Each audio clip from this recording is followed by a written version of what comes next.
And they did a survey of the aviation industry at that time, and they named some major aircraft companies. I have here in my book, Subquantum Kinetics, I take excerpts from this study and just name some companies. It says here Glenn Martin, it's a former company name for Martin Marietta, which is now merged and has a different name.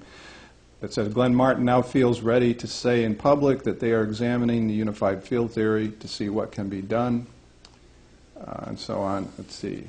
Then further on, it says here, companies studying the implications of gravitics are said in a new statement to include Glenn Martin, Convair, Sperry Rand, Sikorsky, Bell, Lear, and Clark Electronics. Among companies who have previously evinced interest include Lockheed Douglas and Hiller.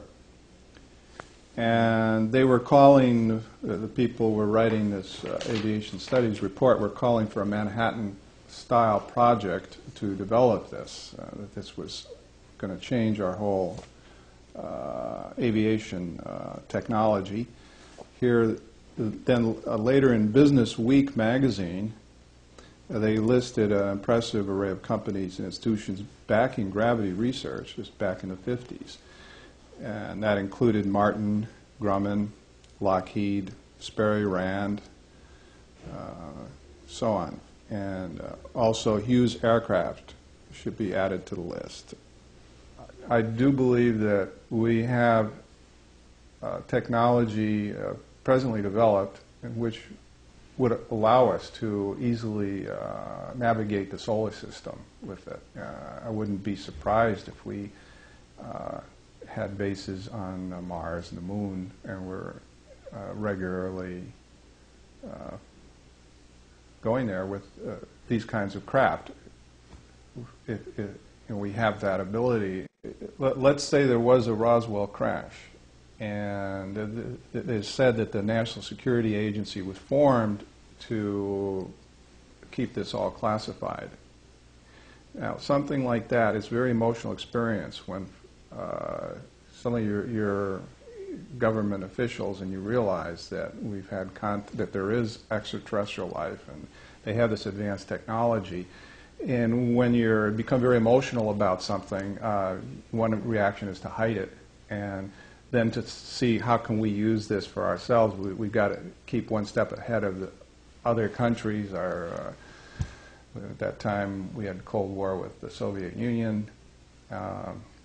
So this was a rationale, was to use it for military purposes.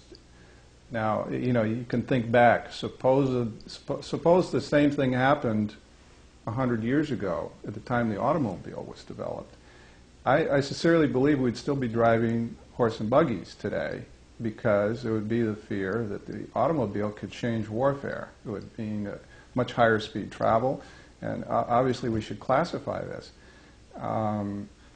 At that time, there wasn't the same mechanism in place for. We didn't have the NSA and this major program to contain advanced technologies.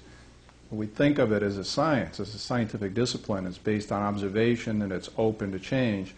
And one thing I've learned, because I have my degree in physics from since '69, at that time I was thinking that it was that way, that it was very objective science. As you learn more about it and about the people, about the scientists themselves, you realize how much it is a religion.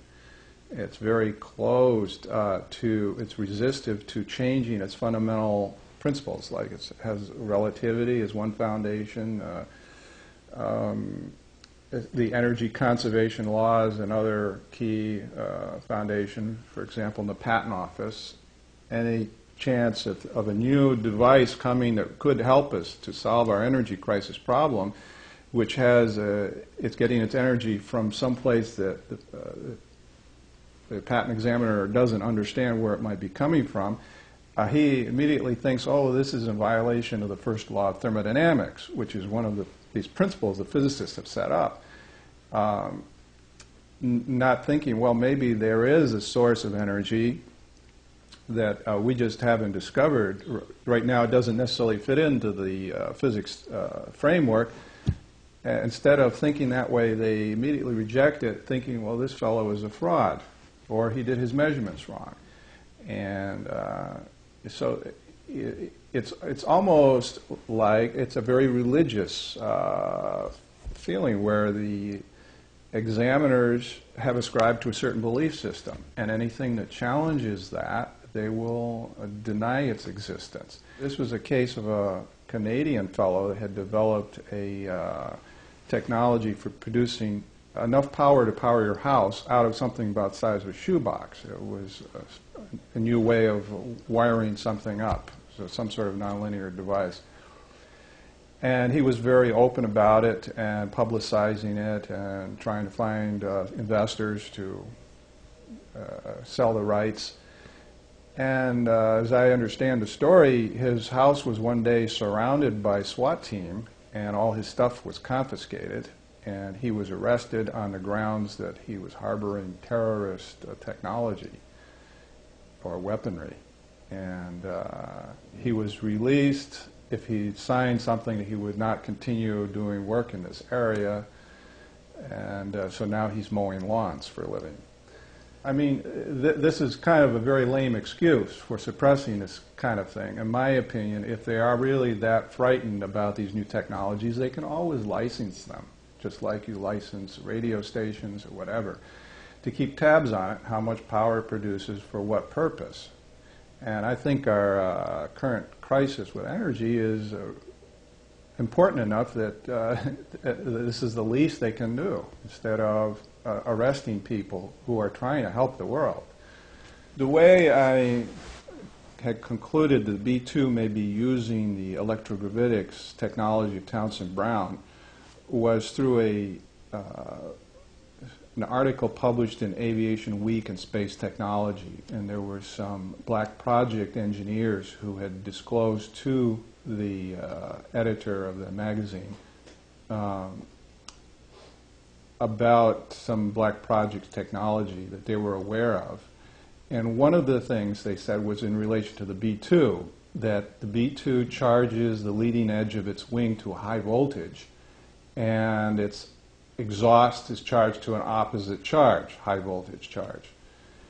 And they had given some explanations of how this would help, for example, soften the sonic boom if you charge the leading edge of the wing, which is true. In fact, it's one of the things that Brown had talked about. Also, the exhaust, they were saying how this helps cool the exhaust and disguise the signature, the infrared signature of the exhaust, which is also true. They didn't go further to explain the tie-in with electrogravitics.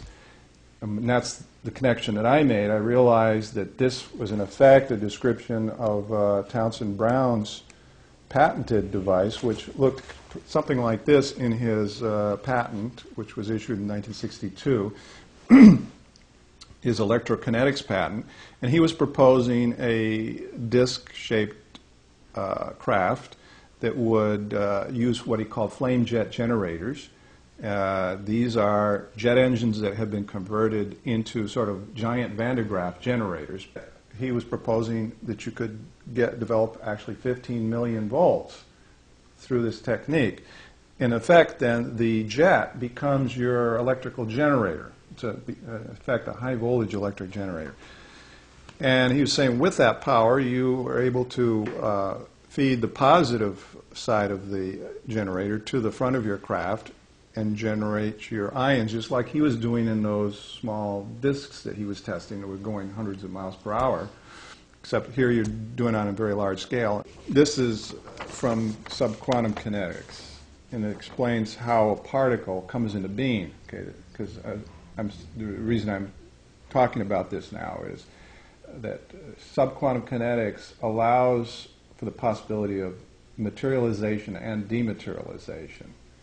Now, but if you were to be able to raise this G-well so this supercritical region, this fertile region, disappeared, this particle theoretically would dematerialize, it would go back to the vacuum condition. In relation to technology of spacecraft, advanced technology, there's stories of how craft can actually dematerialize